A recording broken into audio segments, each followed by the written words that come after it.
in 5, 4, 3, 2, 1. Yo, What's up, Ire? yo, it's your boy, man. Welcome, the Ire, Mr. Drummer. Ire on the beat. That's what's up. What's happening? What's happening, my brother? Hey, man. I can't complain, man. It's all good, man. We're pushing. We're trying to work. We're trying to push this music business, you know. Yeah. And I know we hijacked your session today because you're in studio. Yeah, definitely. Yeah, but hey, let the music wait. But I don't mind, bro. I don't mind, bro. It's the drummer fan, bro.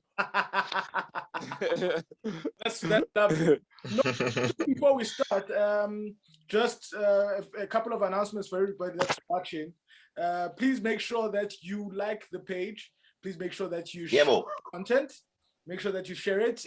Tag people. If you know drummers that are going to like this content, tag them. It's not just about drums, it's about music and every other thing in between.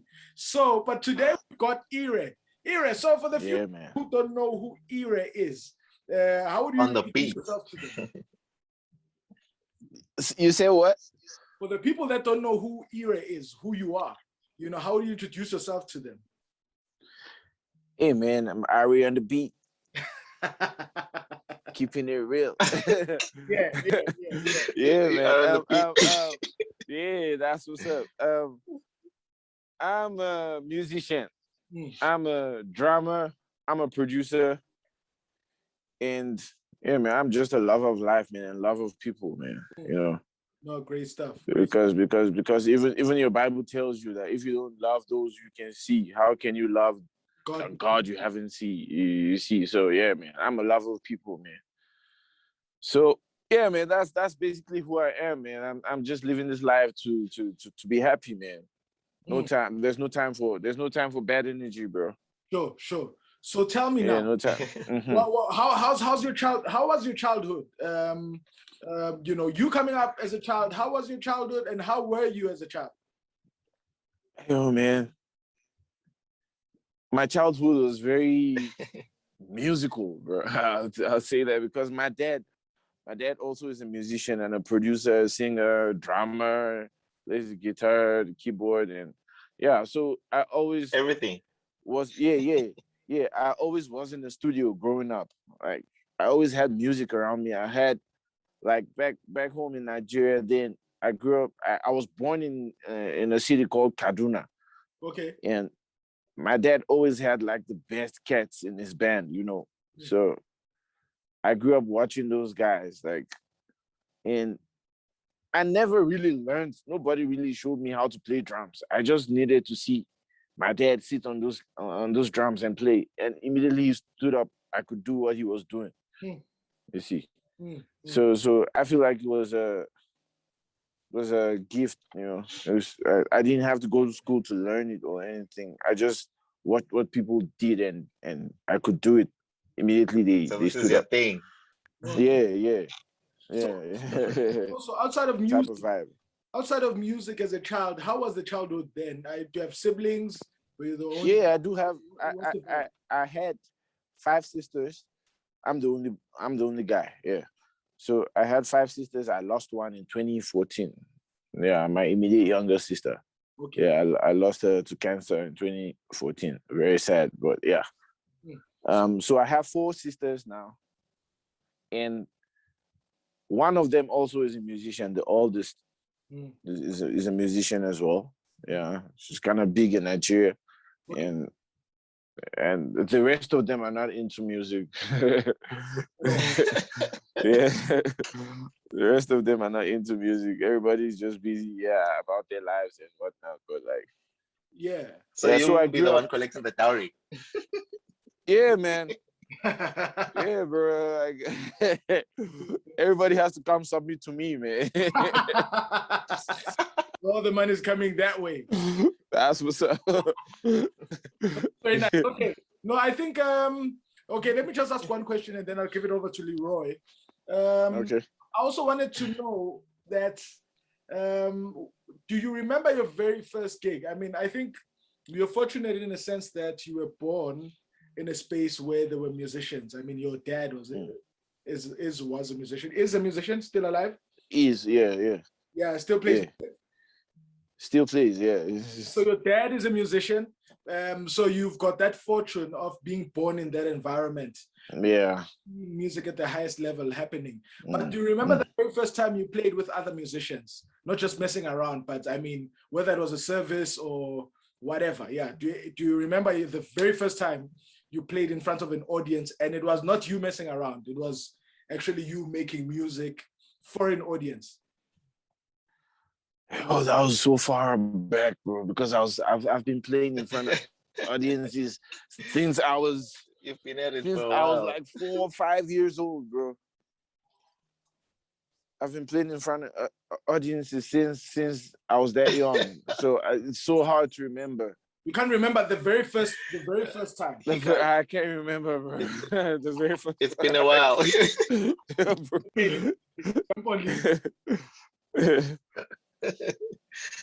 Bruh, so you being a drummer, would you say there are other instruments that you like better than drums? Woo! When you're on your own?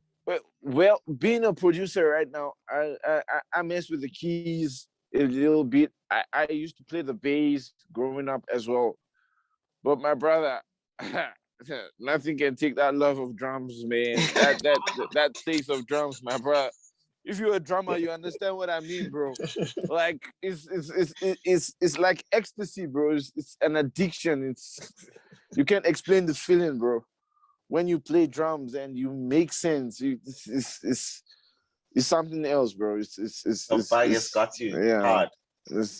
I can't even explain how it feels, but like, yeah. Nothing compares to them drums, bro. Nothing. Would you say you want to take after your father, like in knowing how to play all the instruments? No, man. I just want to be me, bro.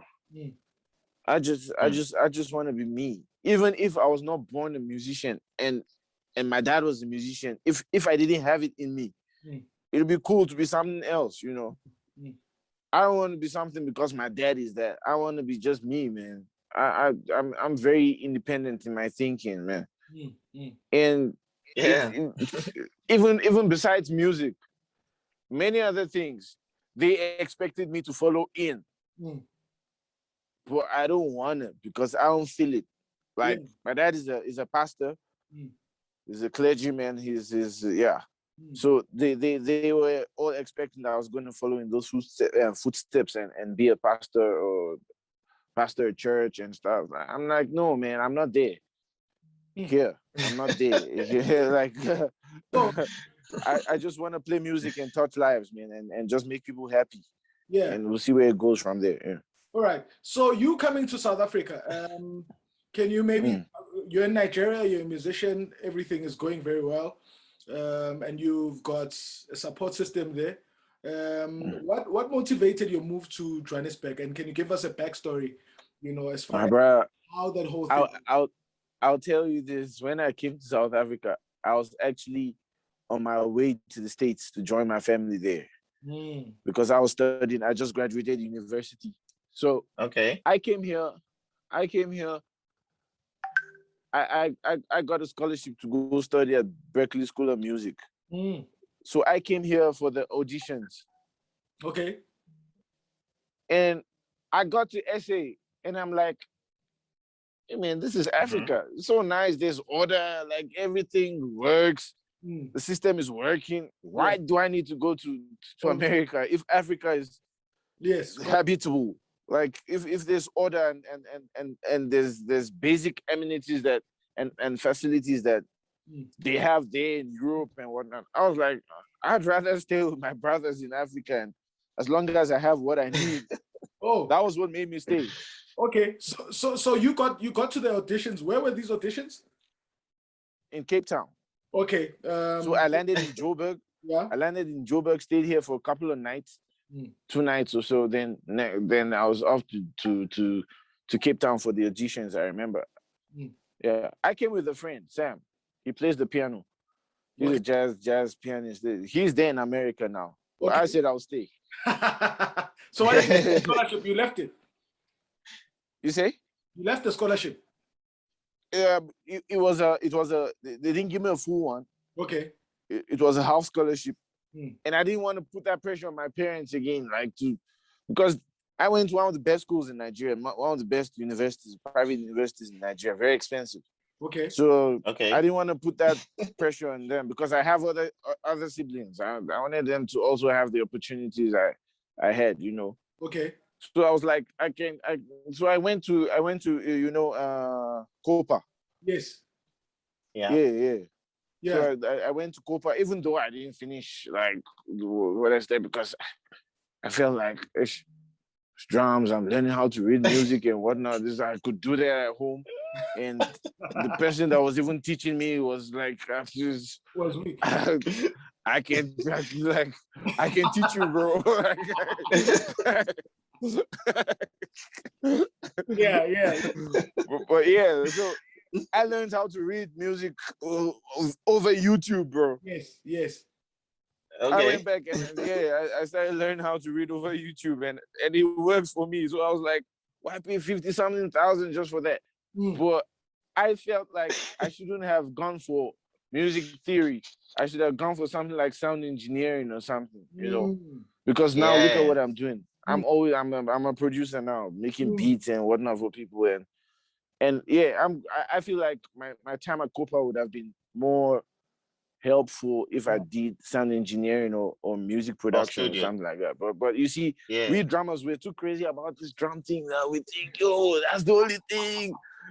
It's only when we get more mature or older you start to think to branch, because drum is addictive, bro. Yes, so much. I'll tell you for a fact, drum is freaking you. People don't understand. I can sit down on drums for 6 hours straight. That's what I used to do when I was back in varsity. I used to rehearse every day for 6 hours straight. And not get bored. And be all the time. You say? And you would not get bored. You'd be happy all the time. You won't get bored. You won't get tired as long as you have food. Yes. As long as you so yeah, man. So that was my story coming to Johannesburg, and I got a lot of love. Joined Joyous Celebration, going for the auditions, and that made me start, because I started to have double minds and whatnot. Then when I got that gig with Joyous, I was like, okay, I'm staying. Okay, I'm loving touring and all that. Yeah. I was loving the touring and all that. Yeah, it was good vibes, man. Joyous really taught me a lot of things, especially how to be professional. If there's anything I learned from Joyous is how to be professional. When they say this time, it's that time. When they say you're on stage at this time, everything is there for you to. No, there's no compromise, man. There's no. It's Joy Celebration taught me that, man. Like Joy Celebration took my musicality and my musicianship to another level. Okay.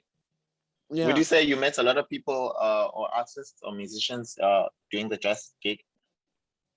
Definitely. Joyce actually put me out there in South Africa, True. Joyce did that for me, like, because you're a good musician but people don't really get to hear you if you don't have like a platform, Yes. So what was that platform for you? Yeah, it was a huge platform for me, and I'm grateful for that. If not for anything, I'm grateful for that. Even if there was no Joyous, I know my life. I know how the universe works for me. Yeah. Something else would have come up. Sure. But it was Joyous Celebration at that time.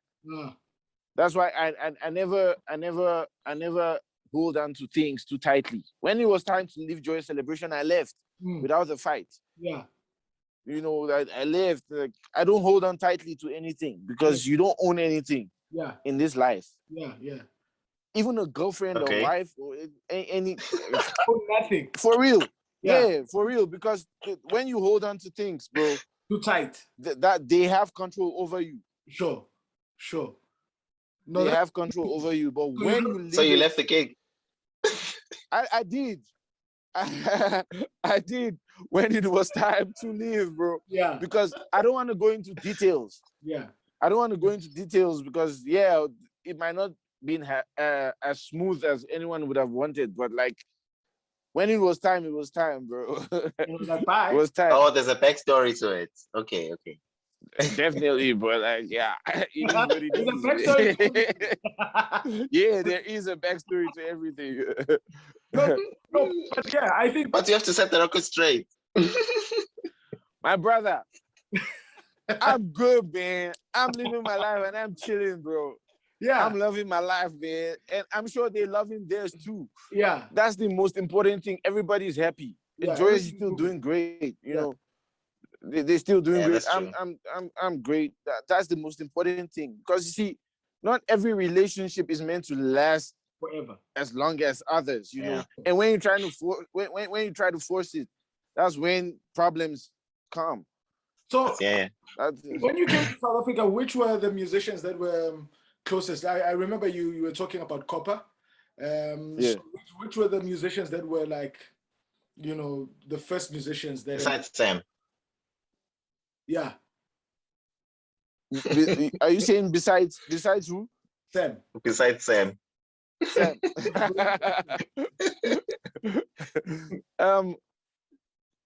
Hey man, I'll say Beggar. When I joined Joyous, yo man, Beggar is my nigga, bro. Like yo, that's my brother for life, man. Like even when we got booked in hotels, they always used to book me and Beggar because they saw how close we were. Okay. Yeah. That's like when you're talking about musicians, I'm thinking you're referring to South African musicians, right? Well, any musician, not just Yeah, any musician. Yeah. anyone who was like, you know, your person, But close. who you the Yeah. roads, who to explain to you, bro. Well, okay, when I got into the country, I played for Christ Embassy. I'm sure you know that church, I know Christ Pastor Chris. Yeah. Yeah, Pastor Chris and whatnot. I played there, so it was a tussle between Christ Embassy and Grace House Family Church. Mm. So I came in the country and they heard somehow that I was here, and yeah, both churches wanted me, but I went for the one that was going to pay me more. Yeah. And Christ Embassy. Yeah. Because well, God is everywhere, right? Yes. So if this God is if this God is gonna pay me more, then why not? So which one paid you more? Christ Embassy at the time. Okay. Nice. So I went. So you had a mission. My brother, like I tell my friends, I didn't come You're not here to Africa play. to Oh, count hey, bridges, come on bro. now. I didn't come here to count bridges, you know. So yeah.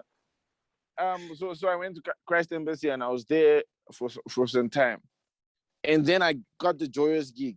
But like to answer your question, so I was playing with a guy called Timothy. He's a bass player, dope bass player. Oh, he's from Nigeria as well, and yeah. So and I knew him from back home, right from when I was in high school and stuff. Yeah. So that was like one of my friends here that I got close. I had to be close to because yeah, we knew each other from back home and whatnot. But I'm not one person that has too many friends, man. Like I'm very careful about the energies that I let around me or I hang around or let be close to me, you know. Yeah. Yeah. So even they enjoy us. Not everybody was. I couldn't call everybody there my friend. Sure. Yeah. So I'd say the first like tight friend I had musically, who we got to interact like and know each other to family level where we talked about all those deep things, is Beggar. Okay. You know. Oh yeah. Yeah. Because the energy was just flat, man. Like it just flowed. There was no. We didn't have to struggle to connect. Yeah. No, There's people like that you just meet. You just like each other for no reason, you know. Sure. No, I'm with you. Yeah. Just to jump in, I also wanted to. Are you still there? Yeah, he's here. I just wanted to know what influenced your musical approach. like most of us, I'll say most of us, because I know you also grew up in church, right? Yeah. So church influenced me a lot. It was my dad's church at the time then. There was this one producer my dad had. He was part of my dad's band. His name is Ayo. That guy really shaped my musical thinking, my IQ and my approach to music, like you're asking. That guy really, yeah. Just watching him in the studio, I didn't even know. Of course, I knew I was going to be a producer, but I was not taking it seriously at the time. But I was watching him growing up, and it really influenced me. Yeah. Oh, great one. Yeah, his name is Ayo Amori. Then also just going out with my dad to shows, gospel shows, and seeing how other people approach the music and play was I grew up in church. I'm a church boy, even though right now I'm not like a church guy. But like, yeah. Yeah. No. With foundation is foundation. Yeah, foundation is the one. Yeah. Boy, always a church boy. Yeah. It is what it is, man. It is what it is. It is what it is, bro. Yeah. Would you say your playing is more influenced on American playing, or would you like your playing to be influenced more on traditional music? Well, growing up, I can't deny the fact that it was more influenced by American, because that's what we're listening to in churches. That's what we're scoring to play for choir special numbers and praise and worship and all that. But now being a producer and me having to put my sound out there, all those things are just a plus to the African sound that I have, man. I'm for the Afro pop. I'm for the Afro beats and whatnot. You see, right now, that's what I'm all about. Right now. Yeah, so I'm pushing that African sound, and I'm so proud of how big it is becoming in the world today, man. Yeah, no, it's huge. It's huge. But yeah. Now, I'm thinking about the gig you have now with Zoe and Banda and all of them. Yeah. And for me, it's feeling like a very dope vibe. I don't know, maybe it's what I'm seeing. It's a gig within my yeah. And it feels a dope vibe. Like this gig. I mean, even the album was dope. Even the gigs that I see online that you guys are doing, very great. So how did that relationship come about? Do you remember how it even happened? Yeah, I remember exactly how it happened, man. Very funny story. Do you like that kind of music? I love it, bro. I love it. Like, that's why I give it my all. You see, I was doing a TV shoot. I can't remember the name of the show now. It was called Sold Out Sessions or something like that. Yeah. You remember it? Yeah, Sold Out Sessions. So Zoe was part of the artists that were called to come perform on that show, on that TV show. So we were the in-house band for that show. So they came and they sent us Zoe's music one night to not even one day, just the night before the shoot. Before the shoot. And we listened. You know Chad? Yes. Yeah, Chadwin Alexander. Yeah, he was directing the music on that show, on that TV show. And yeah. So we got to rehearsals the next day. So it was Zoe and Banda there.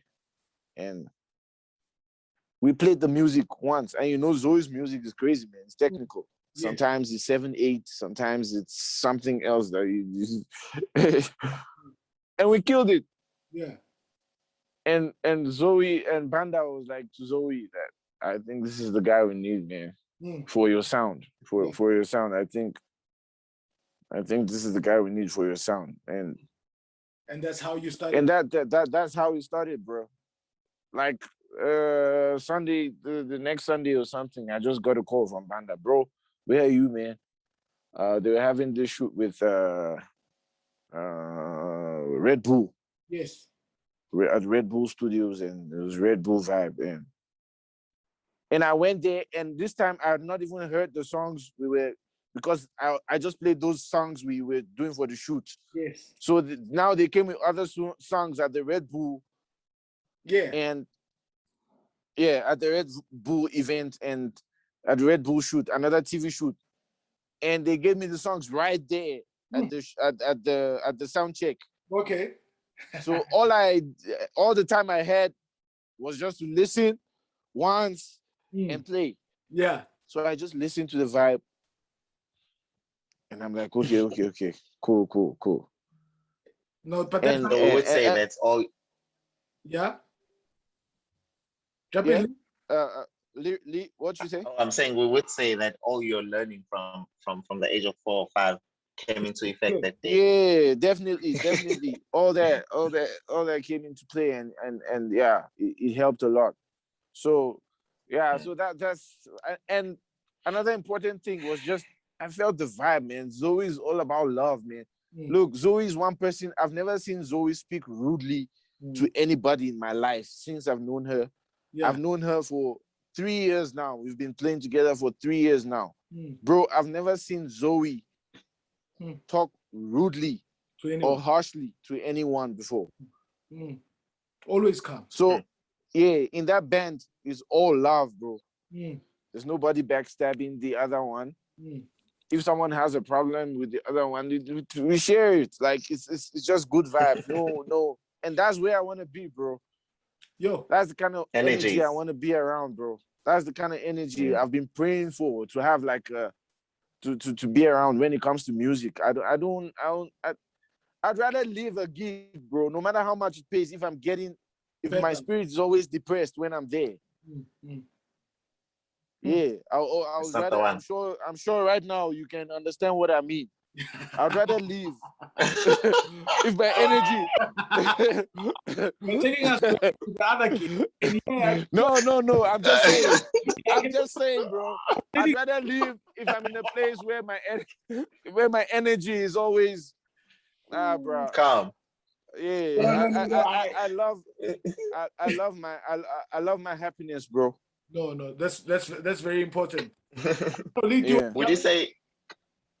Would you say you're politically inclined? Like, if you watch the news and seeing the things that are happening, what's your take on things? My brother, I'm very politically inclined because I do my own research. I know. And I understand how the system works, even though there's hardly anything we can do about it because people are not united. Black people are not united, you know. Black, that's the only thing holding Black people back. Unity, lack of unity, my brother. And they know this. The day Black men unite, the world is going to change. And they don't want that, because now if Africa unites and we we stand our ground and take our place, they feel like they're going to suffer.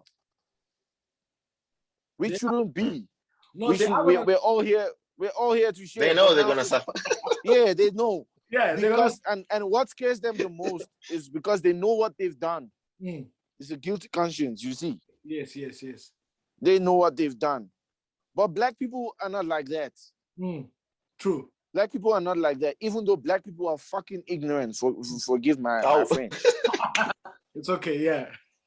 The ignorance is crazy, man. Ignorance is what is killing the Black man today. Even the Bible says that my people perish for what? Lack of knowledge. For lack of knowledge, you see. Yeah. So I'm very politically inclined. I do a lot of research, even though I don't want to get into deep stuff right now, because even you might start to think, hey, this guy, what is he saying now? So tell me now, as a producer, because now, and as a musician, what do you think then your role is as far as politics is concerned? Yeah. That's a good question, by the way. It's very good. It's a very good question. But you see, I've learned from history, bro. I've learned that the Black man is not ready to wake up right now. So I used to be all about using my music to put out a message of change, and I'm still doing that with my music, but not like radically the way Fela Kuti did it. Yes. Because the people you're fighting for, there's a saying I heard: when you fight for the black man, you can't use your two hands, because now you're using one hand to fight the enemy. Yeah, you're using another hand to fight the same black man you are fighting for. Yes. You see. True. So that's the problem. So I've learned from history that this struggle, bro, only time can change it. Only time can change this struggle. But time can save us. Yeah, I think I don't mind us going political. Yeah. My view is time actually, you know, in my view, time does nothing.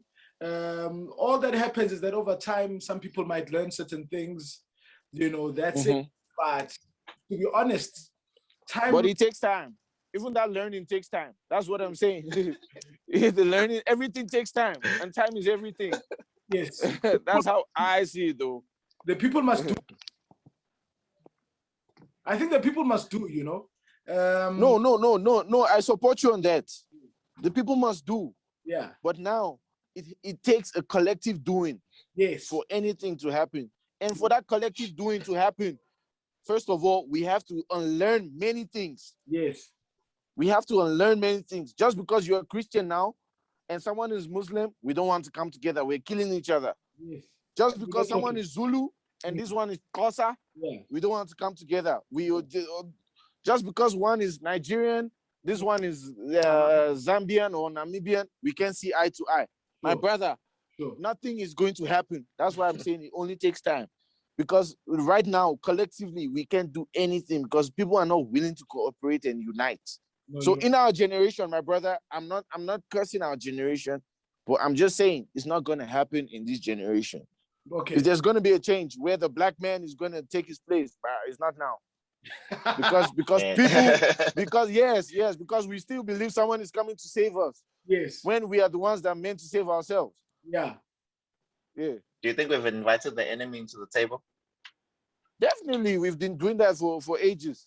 Yeah. And we even respect the enemy more than we respect ourselves. All right. We do respect the enemy more than we respect ourselves. All right. Let me come back to let's hold it. I told you. I told you. No, we can go. We just want to find the drums. Bro, I don't want us to go. I just wanted to also maybe just try and get a sense of how have you found this COVID period? I mean, COVID has been a mess, you know, as far as a lot of things are concerned. But how have you been keeping up as far as since the COVID pandemic started? Brother, just like you said now, that's like it's been a serious mess. Like it's not being able to go out there and play. You see, people talk about doing this live thing on Instagram and performing live for people like over the internet. But it's not the same thing. But just because what I mean is, just as much as you as they feed from your energy as a performer, you also feed from the crowd's energy. It's a two-way thing. It's not just one way. Yes. So even the energy you put into performing when it's just you, it's not the same you put into performing when there's a crowd there. Yes. Because that energy from the crowd itself just inspires you to do better. Because you know now you can feel the energy of people watching you and people actually responding right there firsthand to what you're doing. Sure. Yeah. So it's been crazy not being able to get that vibe, you know, that energy. It's been crazy, and I feel like it's been done intentionally. But I will not go into that as well because it's politics again. You'd want to be in America. It's been done intentionally because they know the importance of human beings relating with each other. Yeah. Yeah. That's why now someone coughs and we immediately feel like, what's this guy? Something that used to be very normal. You see. So I guess it's another divide and rule kind of a thing, yeah? It is. Yeah, it is. It's in a more more fashionable way. More subtle way. More subtle way. Yeah. Yeah, it's very subtle, man. But it's still a divide and rule because everyone's in their own houses, and then got media. Now you're listening to media. You're not even listening to your friends, or because divide and rule used to be. You take Zulus, put them in one place, take Sutus, put them in one place, take Nigerian, put them in one place, But now it's another form of divide and rule. It's like, you can't be outside, just be at home. And then once you stay at home. TV, you're only seeing one narrative. You're not feeding no other discussion. So that's why I tell people I don't watch TV, bro. I watch YouTube because I can search what I want to watch. Sure. You see, yes. I can determine what I want to watch. And algorithms but on TV, it's, you say? Algorithms still can suggest for you, other things. Exactly. No. Marcus Garvey. I feel you. Yeah. I feel you. But now on YouTube, is real people posting shit there. Yes. True. Like just like we having this discussion right now, and we putting truths out there. Yes. We can post it too, but you can do that on TV. You can't do it on TV. Exactly. You see, exactly. Okay, comrade Ari. YouTube is better manipulating us even better there, because at least you still have a chance to see other ordinary people posting their thing versus TV, because TV you can't see none of them. Yeah, exactly. I absolutely love it. I don't know, Lee. So some more questions. I was gonna ask. Now you've got the Zoe gig, right? Which other gig would you really like to play?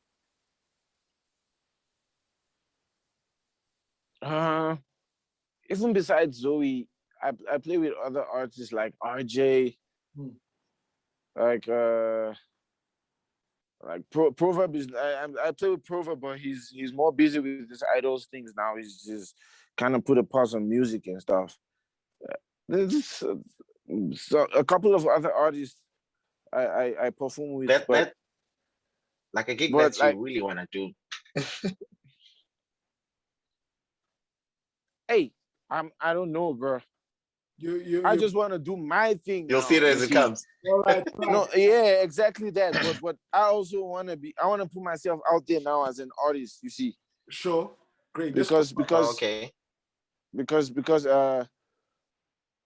how long do you want to keep like supporting? you get the vibe, I don't have a problem with supporting. Yeah.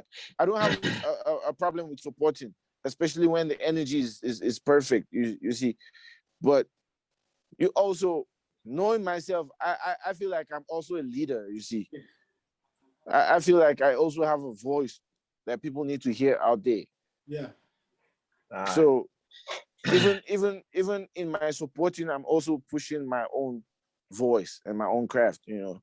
To just make sure that my voice is also heard like independently. That's my goal right now. Okay, and what other things do you do? You also write songs, I think I heard you sing somewhere. Yeah. I do write songs, I sing and you sing. Yeah. You rap too. No, I don't rap. Okay. I never built up I feel like I would have been a good rapper if I was exposed to hip hop early in my life. Yeah. Because I wasn't, because I'm a pastor's kid, I'm a preacher's kid, I'm a PK.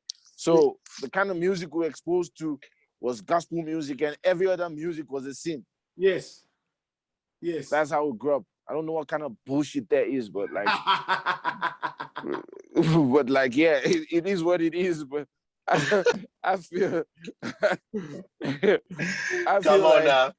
Yeah, I feel like even Fela Kuti, as big as Fela Kuti was, my brother, I only got to find out about Fela Kuti when the day he died. Yo. That's to show you how caged we were. But when did Fela die? He died in 1996 or 1995. No, 1994, somewhere around there. Yeah. Yeah, the guy was a star, 1994. He was big. He was big in the whole world. So just imagine that we weren't allowed to listen to nothing more than gospel music. So tell me, do you think that the industry is doing enough to embrace new concepts, or do you feel like we're all being steered to making the same kind of thing? I feel like, you see, anything that is controlled is always tilted to the side or the area from which it is controlled. Okay. If I control the industry now, of course I would. It's just human to want it to tilt towards what you like. Sure. Just like a pastor has a church now. Yeah. He preaches his own sermon, and everybody must do what he says because it's his establishment, you see. Yeah. so that's what we see in government too. And that's exactly what we're seeing in the industry too. It's all controlled. Even what we're allowed to, like what is allowed to be played on the radio is controlled, because music is powerful, man. It's freaking spiritual. Because music affects us in ways we don't even understand. Music is the only thing that has the power to go into your brain without your permission, without your consent. That's why you hear some music right now, you don't even take note. But give yourself 5 hours later, it starts playing in your head like you just heard it now. It invades. Yeah, that's the power of music, bro. Yeah. It goes into your brain without your consent. So these people know the power of music. That's why they use it as a weapon against us as well. Okay, I hear you. So I to answer your question, I'll say the industry is controlled, and it's not as wide as it should be. Yeah, it's not. It's not as broad as it could be, because there are dope musicians out there who are never gonna be heard. But what's stopping them? Sadly. What's stopping the movement? What's stopping them from being heard? We've got TikTok. We've got so many things that are out there. Yeah, that's. Hey man, that's it. That's just coming. That's just coming up now. But Facebook, those things are just. YouTube has been around. But how many people around? But really, how many people get booked over Facebook? Like, for real? No, how many artists get big over Facebook? Like, you get booked. Like, how did you get the call for the audition? How did I get the call for? Right? How did I get the call for the audition? They saw me on YouTube. Yeah, they saw me on YouTube. Oh, they saw you on YouTube. But now we're talking. Yeah, but now we're talking about like mainstream artists and big music. We're talking about, like, they called me to come play drums. Yeah, that's cool. But now we're talking about like an artist. The Sam Smiths, the Brenner Boys, the Davidos, the Questas. My brother, you don't get to that level on Facebook, man. but Justin Bieber got to that level on YouTube. I mean, that's how he got noticed. Exactly. People who you get but how many people? That's why I keep saying, how many people? There's very few. Yeah, exactly. Yeah. Exactly. Compared to how many dope musicians there are in this world. I think, okay, cool. I take what you're saying. But also, in my view, we could sit and make excuses, because I mean, there's a lot of things that control everything, but at the same time, there's a lot of platforms that are opportunities, because the truth is, who you need to convince is the end user. You know, if the end user likes what you're doing, That's they all. like what you're doing. But you know your views are also You've controlled. got a client. Yeah, You know your views. The Do you audience, know your views are also controlled? no, true. The audience's views are also controlled. It's a fact. Exactly. Yes. Exactly. So you see what I'm saying? It's still the same thing. It's still the same thing. Comrade Irish. My brother, my brother, these things are controlled, especially if you are doing music that is going to wake people up, my brother. Anything that's going to wake people up or put truth out there, my brother, they shut you up. True. Nothing is ever going to stop me. Nothing is ever going to stop me from doing music, right? And trying to put my voice out there. So that because it's who I am. That's how I found. That's how I find fulfillment. That's what gives me joy and fulfillment. You see. Yeah. But now, the sad truth is that you might never be able to reach the the audience that you hope for or that you aspire to. But also, so all you can do. Yeah, I'm listening. Sorry to cut in, but also if we think about it, because we're talking systematically now, right? Yeah. Because you're saying who controls this, who, you know, all of these things are controlled. But if we were to think about it, back in the apartheid days in South Africa, we had artists who never had radio airplay and all of those other things, you know, but still in that same structure, still they made a legacy. Found ways of, you know, building an audience without YouTube, Facebook, and all of those things, just going to the people, performing for the people. The people liked their stuff, they hit the cassettes, you know, but they always would listen to these people. So I still feel like we give media and all of these other things too much power, you know, to say, I can't do anything because my music can play on radio. They're gonna close me. Bella's music, you know, I'm sure never played on radio. And if you listen to Hugh and Kaifas and Miriam, that music was never on the radio, but it was known in the streets. The people knew the music. Exactly. I vibe with what you're saying. Like I feel what you're saying, 100%. But now we're talking about media and all that, and the way you asked about the industry and yes. And when I answered that question, my mind went straight to like the ones who control the ones who control the industry. But what you're saying, looking at it from that point of view, makes a lot of sense. And I feel like that's what we should do. We should focus more on trying to reach people like one-on-one, you know. One-on-one, bro. Go direct. Yeah, go directly. And I mean, this imagine the sales you could do. Yeah, and the outreach you could make. Yeah, if we look at hip hop also, I mean, in South Africa, hip hop used to be a big thing, you know. But all of how it became big was on one-on-one, you know. When I started playing, hip hop was not even a subject, you know. We were just playing like, that's why we played like, you know, Afro jazz and all of those, because that was the music that made sense. That's where the money was. That's where you got paid. Hip hop was not, even, you know, a subject, you know. And later on, you see, no, but now hip hop and, you know, house and amapiano, they really have overtaken. They're kicking infiltrating. They overtook by one-on-one. They found their audience, developed their audience, you know, push their own agenda, push their own gigs. It started parties, you know, they have their own parties. They play Kwaito. You know, they have their own parties, their own hip hop, own parties play there, but they're conscientizing the people to saying, this is our sound, this is our music, this is our lifestyle, this is who we are.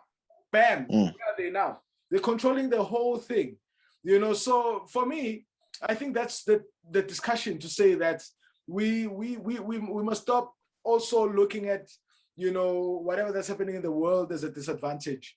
I mean, people who are struggling, even with business, you know, businessmen back in the day used to achieve far more than what businessmen are achieving right now with the digital age. We've got tenders, we've got BEE, we've got what, we've got so many things that are, you know, social networks, but still. All of those things, they are meant to help us as Black entrepreneurs. But I mean, what our grandfathers used to achieve with nothing is far superior than what we really are. We're achieving. Yeah, what you're saying is true, because even my dad back in the day, man, it was really big in Nigeria. Like and they didn't have all these things. Mm. These people used to go and do crusades, man.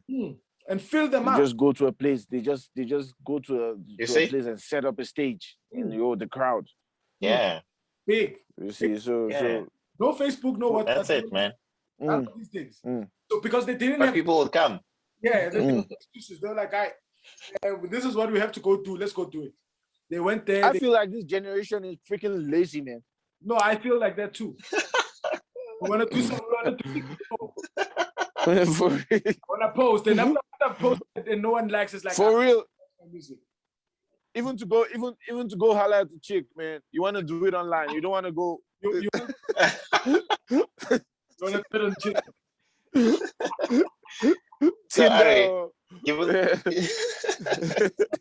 Go in. You have to do it live, man. Yeah. Right. Given the chance in this day and age, like right now, or not you going through, will you take the chance to go back to the States? Or to go to the States, rather?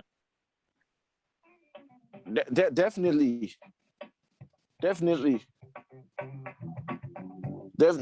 I will. I will. The guys want you back. No, it's cool. The drums are on. We're almost done. So you're saying if you got the chance to go back to the States. Obviously. Yeah, just for the experience again and just to go like vibe and play more music there. Sure.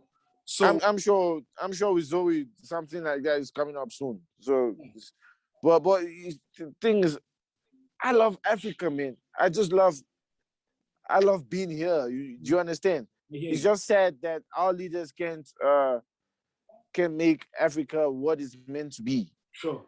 But like, what do those guys have over there that we don't have here? Is it the population? Is it the talent? Is it the land? Is it the resources? We have everything. It's just ignorance and foolishness, bro. It's just sad, bro. Well, they have great. They have great leadership, and that's what I think we're lacking. Africa just lacks great leadership. I've got 3 more questions. I don't know, Lee, if you've got how many? I'm cool. Are you cool? I'm cool. I'll ask the questions. I can just ask one for the road. I can just ask one for the road. Okay, you can ask. Are you a Tama fan?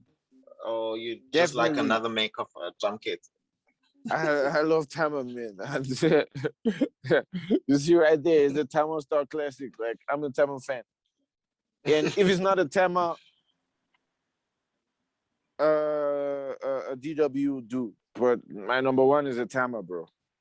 All right. A Tama Star Classic. Yeah. So, what experience gave you your most valuable lesson as a musician?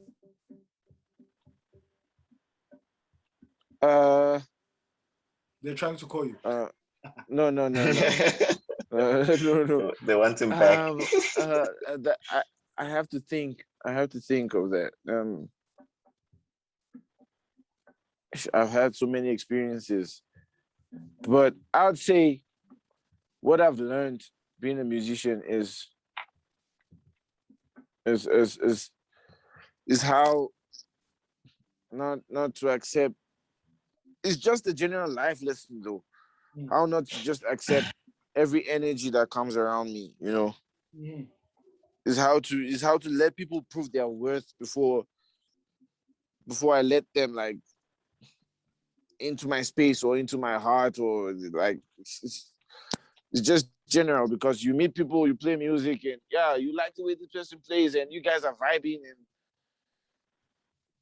and just because of that, you think, that person is a very nice person, because you are blinded by the talent, you know. They've not proven themselves as human, the character is beings. Yeah, exactly.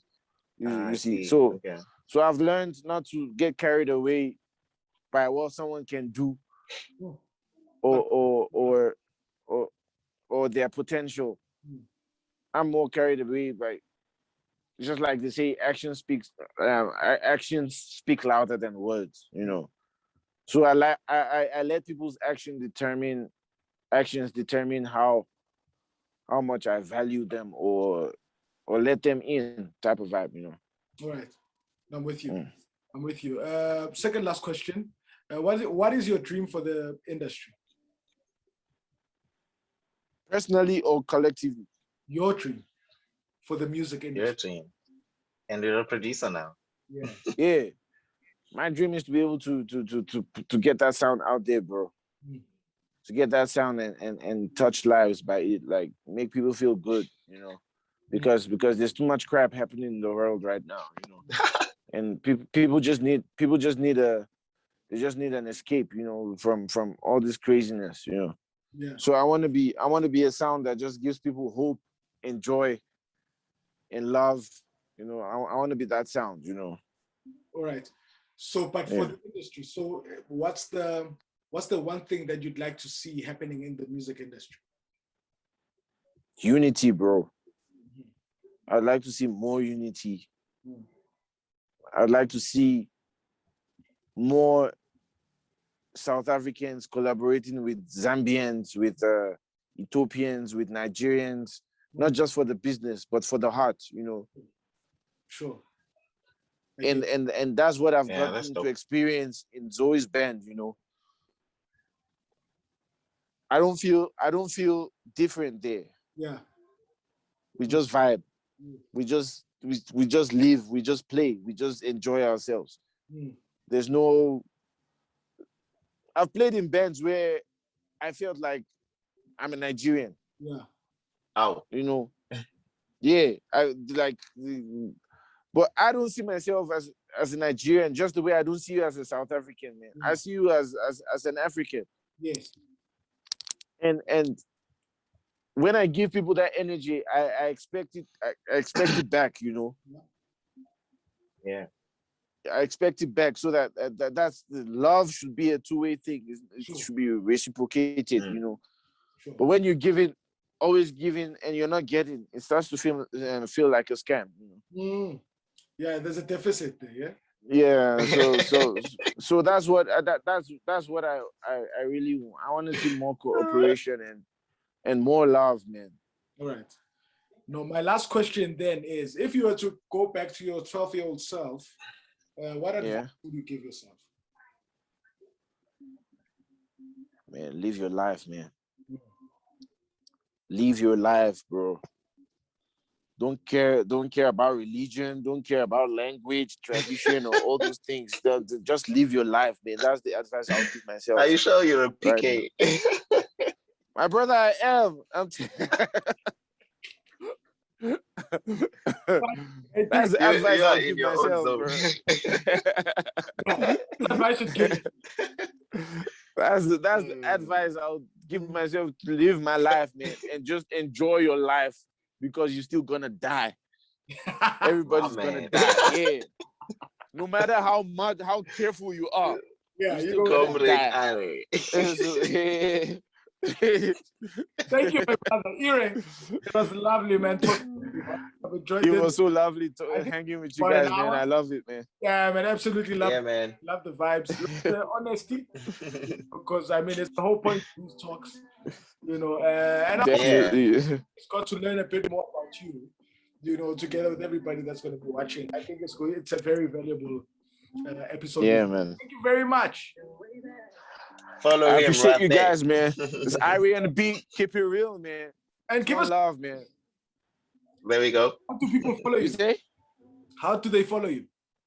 It's Irebolaji on Instagram.